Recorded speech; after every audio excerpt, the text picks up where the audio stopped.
Thank you so much for having me here. I'm really happy to be meeting, at least virtually, so many colleagues and old friends whose work has been crucial in informing my own over the recent years. Please forgive me, I am going to read, so if I'm not looking straight at the webcam, be patient with me.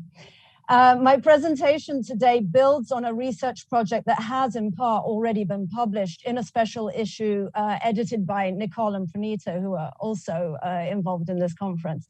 And I'm happy to send a PDF of that article, if anyone wants it. Now, but while that work focuses more on my ethnographic research with squatters in one of Rome's most iconic public housing complexes, Corviale, that you see here on the slide. Today, I want to tease out some of the case study's broader implications concerning the relationships between informal/illegal housing and public institutions in Italy's capital. Firstly, I argue that the case study is, in fact, a distillation of the political economy of Rome's housing management more broadly. Secondly, I highlight how institutional actions have produced different degrees of informality/illegality within the complex. And thirdly, I show how macro-level institutional temporalities and political calculations have then directly fed back into how Corviale's micro-informalities are currently governed. So, Corviale is a 1 kilometer long monolith built between 1975 and 1984 to house over 8,000 people right on the urban fringe. It was, in fact, part of a much bigger drive by Rome's left-wing authorities at the time to compensate for a grave shortage of adequate low-income housing. Because since it had become capital of Italy 100 years earlier, Rome had never produced anything like enough housing for the many poor workers that thronged to the city in its various phases of expansion. Consequently, by the 1970s, a sizable part of the population was living in inadequate housing of all types, in shacks, in basements, in ruined monuments. The city authorities had, in fact, always prioritized private housing development and had often explicitly advanced the interests of a block of large landowners and developers that scholars, among which Francesco Chiudelli, argue still constitute key pillars of the city's urban regime. This approach was, in turn, embedded within a broader national policy that has always emphasized family-owned housing as a central component of Italy's very familistic system of welfare and social cohesion.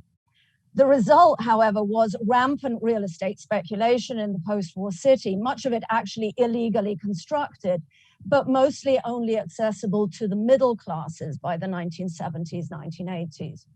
So Corviale and various other public housing complexes built at the time were supposed to act as a brake on that situation. They were supposed to provide decent accommodation to people living in slum-like conditions while cooling down the private property market.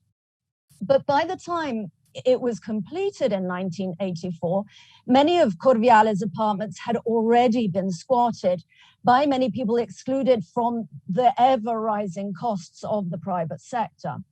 Thus, many of the complex's communal spaces were occupied by squatters, not only, but especially along the 1 kilometer length of the fourth floor, where people built homes in the spaces that had been designed for shops and services that actually never arrived. So from the outset, squatting there was individualized and need-driven, a direct result of chronic inadequacies in Rome's urban and housing policy. However, institutional practices subsequently fostered further informalities. In fact, the year after Corviale was completed, the brief period of left-wing rule in Rome came to an end, and with it, any real political commitment to low-income housing. In Corviale, this manifested in an almost total withdrawal of institutional investment in the complex. Most of the schools and services originally planned gradually disappeared or never arrived, and maintenance on the building was neglected, and in fact, it still is. Many official residents consequently refused to pay rent and bills because of the lack of services and the fact that their utility bills were so high because they also covered the uses of squatters. The building owner then circularly used the lack of money coming in to justify further neglecting the complex. So, although some services in Corviale have since improved in the intervening decades, today the state in its various forms is still perceived to be largely absent. Residents complain that social services and the police rarely visit. The housing authorities continue to be unresponsive to people's needs. There is no institutional action when the illegal practices of some residents impinge on the rights of others. And it is widely recognized that evictions and sanctions are uncommon, and consequently other unauthorized activities have flourished. So in addition to the approximately 140 self-built apartments constructed in communal areas, some tenants have expanded legal flats into public spaces to create illegal patios and extensions. Many garages and cellars can't be used by the allocated tenants because they're illegally occupied by somebody else. Over 1 kilometer of unauthorized allotments have been developed on public land. Various artisans' workshops have moved in, mostly without permits. An estimated 80% of official occupiers currently don't pay their rent or utility bills, and crucially, legal apartments are squatted as soon as they become free, through forced entry or through assignees subletting them or selling the keys in what has effectively become a privatized market. I argue, though, that this situation is not just a localized expression of institutional inefficiency. It's the outcome of a set of political choices deeply connected to state-fostered neoliberalization of housing over the last 30 years. In fact, since the 1990s, the Italian public sector has sold off 22% of its housing stock and has effectively ceased any new construction, while continuing to incentivize private housing development. State-built and rent-subsidized accommodation now makes up only 5% of Italy's housing. 650,000 households are eligible for public housing, but are still waiting to receive their flats, and about 13,000 of these are in Rome. Now, in the capital, since only about 500 apartments are assigned each year, that means the wait is usually about 25 years. Meanwhile, an estimated 254 million euro of funding for public housing has gone unspent in the Lazio region since 1996. So, as a former director of Rome's urban planning office admitted, some time ago, we gave up managing public housing estates considered too difficult or too costly. This incomprehensible policy renunciation and waste of public resources has been going on for years. So it's not really surprising that about 9,000 of Rome's 71,000 public apartments are squatted. And this then perpetuates the cycle whereby those who are actually eligible for such housing can't access it, adding to those eternally long waiting lists. So Corviale really is the materialization of a structural dynamic that the public institutions have fostered citywide. However, to state that the institutions have simply abandoned such complexes is, I think, too simplistic. In fact, various state agencies have alternated between appearance and disappearance over the last 30 years in Corviale in ways that have been unpredictable for residents, but which have reflected the institution's own temporal logics and political imperatives. A sudden requirement to implement national or EU legislation, the need to woo voters in the disadvantaged peripheries at election time, or conversely, to perform a tough on illegalities stance. So the authorities have occasionally shown up at Corviale to fine some people for not paying bills, to evict some squatters, but not others, to regularize some informal situations, but not others. So while the legislation on rights to public housing and residents' responsibilities within it is very clear, this very selective application of those rules by officials corresponds to what Roy has famously defined calculated informality. It's a mode of rule whereby the law's strategic and discretionary interpretation produces or reinforces social disparities among its targets, but simultaneously opens up new spaces for negotiation. In fact, discretionary institutional actions within Corviale have produced a set of gradations along that spectrum between full legality and full illegality that are worth highlighting. And here I have to apologize. I wasn't able to attend yesterday's session, so I missed all that discussion. And I hope I'm not saying things that have already, well, I'm sure they've already been said, but anyway. And so I think what is happening in Corviale confirms the approach of scholars who argue that we're not only dealing with various shades of gray, but also its multi-layered forms where illegality, legality, and informality often coexist within a single situation. So, for example, at the lighter end of the spectrum, we have a community of priests who provide social support in Corviale. They have never received a response to their attempts to formalize their presence in the building and are technically squatters, although they pay rent. Many public housing assignees instead legally reside there, but don't pay rent and bills. Some squatters have managed to get legal contracts with the utility companies so as to avoid burdening official tenants with their own electricity and gas use, until a law of 2014 banned squatters from obtaining legal utilities contracts, thus forcing them into greater rule breaking than they were already practicing. Further into the darker end of the spectrum, we have undocumented migrants whose exclusion from all legal protections forces them to rent illegally built apartments from criminal entrepreneurs, whose actions can often become violent and extortionate. So these different gradations then determine people's levels of vulnerability to institutional repression, but also their ability to benefit when the public institutions then decide to shift their regulatory frameworks. And this has become particularly evident in Corviale in the last few years. In fact, in 2014, the owner of the building, the Lazio region, decided it would finally turn the whole of the fourth floor into official housing.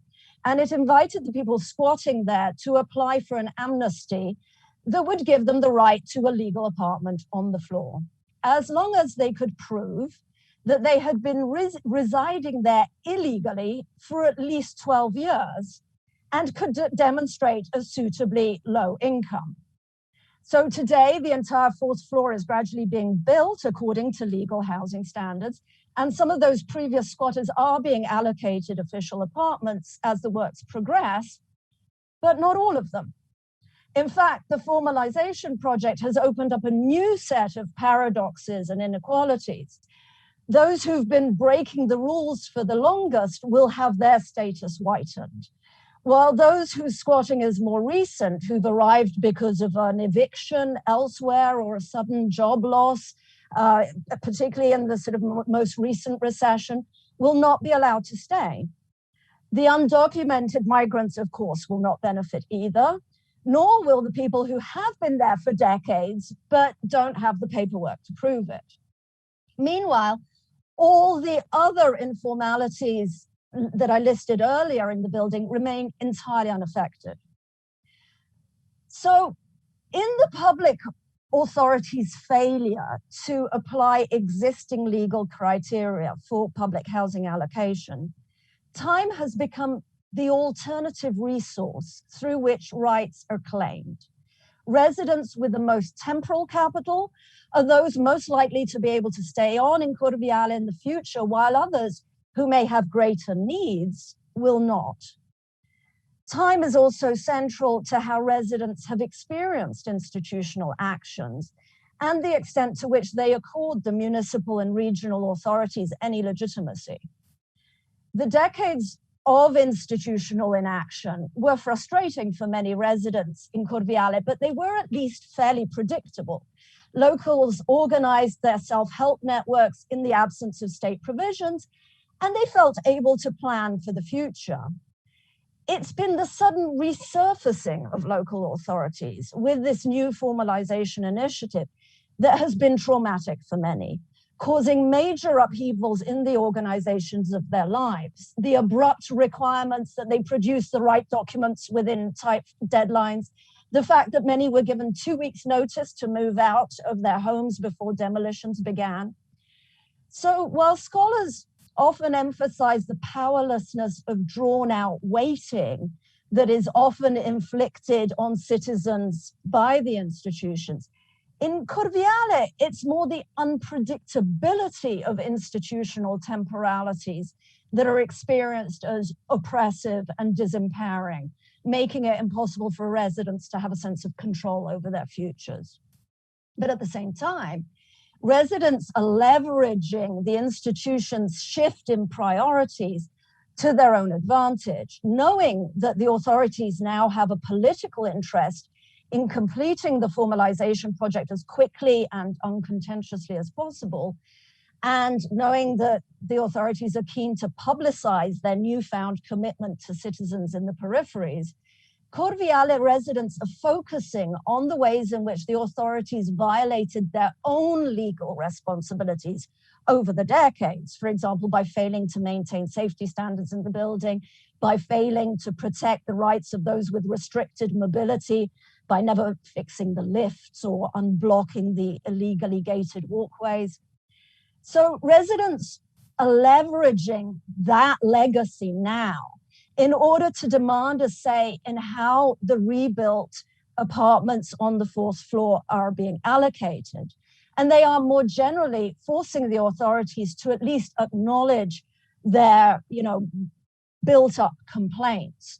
So I think this resonates very much with what Emily was saying earlier about the law being really only important when it is activated in moments of conflict, and particularly when it is used by different subjects as an object of negotiation. So to conclude, on the surface, the shifting institutional temporalities within Corviale may appear to be simply the manifestation of bad planning, a slow Italian bureaucracy, but when contextualized within the management of housing at the urban level, it becomes clear that these localized temporal maneuvers are embedded within a citywide system of what Chiodelli terms gray governance. To actually enforce the existing legal mechanisms for allocating public housing in Rome would require massive investment to build more low-income accommodation, but also to identify the many relatively high-income people who've accessed public housing privately and fraudulently, and evict them to make space for those who are eligible. But to do so would be political suicide for any party in power, especially the center-left party currently running the region, which owns so much of this housing and which is trying so hard to regain its lost legitimacy in the peripheries. In fact, the Lazio region and the Rome city government, which are run by different political parties currently competing for those local votes, have both acknowledged at last the structural causes of squatting, and they formulated plans in recent years to try to make more housing available, but neither of these plans have been seriously implemented, and there's no sign that they will anytime soon. So we can read the very mediatized formalization of Corviale's 4th floor as a tactic for demonstrating the left-wing region's commitment to low-income urbanites, then by mitigating hostility in some of Rome's poorer areas in the short term, while perpetuating the decades-long failure to develop an equitable and sustainable housing policy for the long term. Thank you.